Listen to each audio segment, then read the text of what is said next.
And the values. Like, I feel like in order for people to transcend, to be able to end the trance, right, that we talked about earlier, that a lot of people are just trying to change. A lot of times, like I just did a podcast on habits, right? How to be able to adopt new habits and also delete and get rid of, break bad habits, right?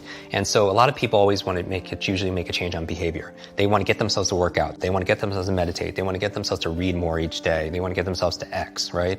Or they want to stop some behavior. They want to stop smoking. They want to stop eating this food. They want to stop, I always tell people, stop checking your phone the first hour of the day. I love that. And that's like sacred time for me, because I think that if you want to be an elite mental performer or, real life superhero, you don't want to start off by checking the phone. We talked about this in the past because you're training yourself to be reactive, right? You're getting your dopamine, you're frying your nervous system with all these likes, shares, comments, and everything else like that.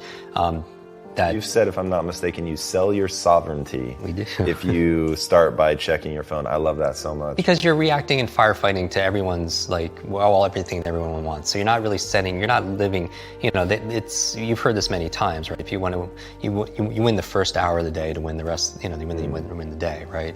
And so anything you want to stop, so like say you want to stop checking your phone, right, in the morning, then there's certain, that's a behavior, right? But there's so many other elements to be able to change because most behaviors don't stick, right? And so when I'm thinking about when I want to transform or transcend or make a real positive change, I'm looking at all the other areas of ourself. So I'm looking at, for example, our environment. Are people setting up their environment to win?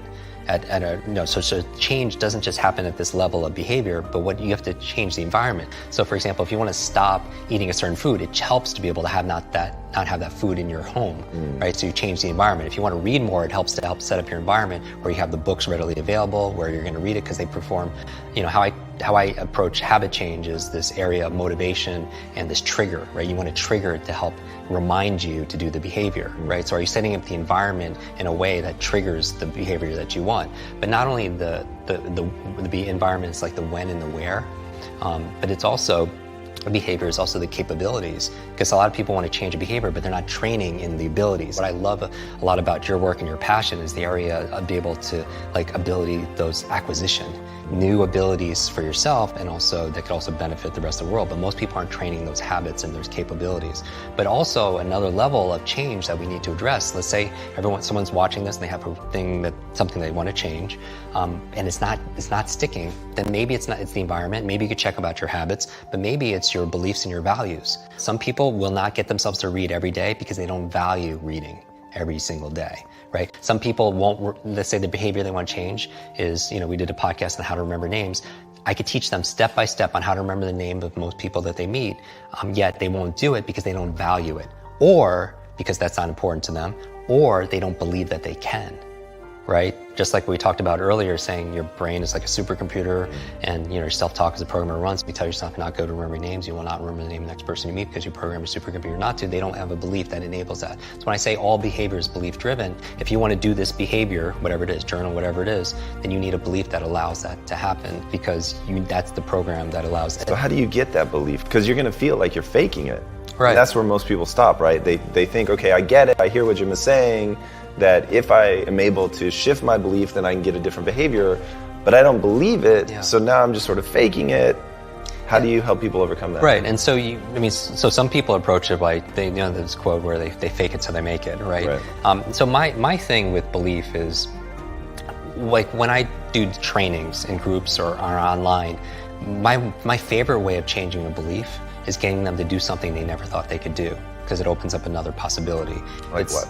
So for example, in 1954, Roger Bannister, he broke the 4-minute mile, right? And so, which is amazing, right? Throughout human history, nobody could run a mile in less than 4 minutes. Now, if you look into it, how he was able to do it is he would visualize himself crossing the finish line, looking at the clock, and it says 3:59, because he knew that success is an inside-out process. That first it had to happen in here in order for it to happen out there, right? Dr. Wayne Dyer has a famous phrase where it's not, oh, I'll believe it when I see it. It's like, I'll see it when I believe it, right? Because it's the opposite, right? And so I always like modeling the outliers, where most people kind of just kind of dismiss them. I was like, well, what's going on there that allows this person to get this kind of result, right? And so with Roger Bannister, he saw it in here, be able to produce it outside, just like any innovator or inventor or writer or any creator, right? But what was interesting is after that, what happened? Nobody could do it from the beginning of humanity. All of a sudden, one person does it. What happens after that?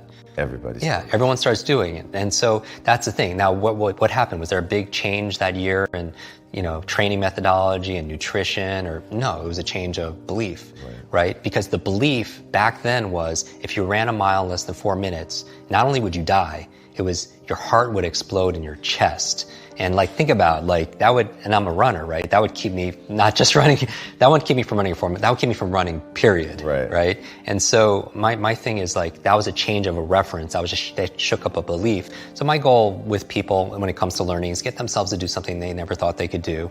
And then it opens up another possibility. It literally opens up their nervous system for something, what else could be possible. Now I would also say that it all plays together where it's not easy necessarily just to change a belief overnight.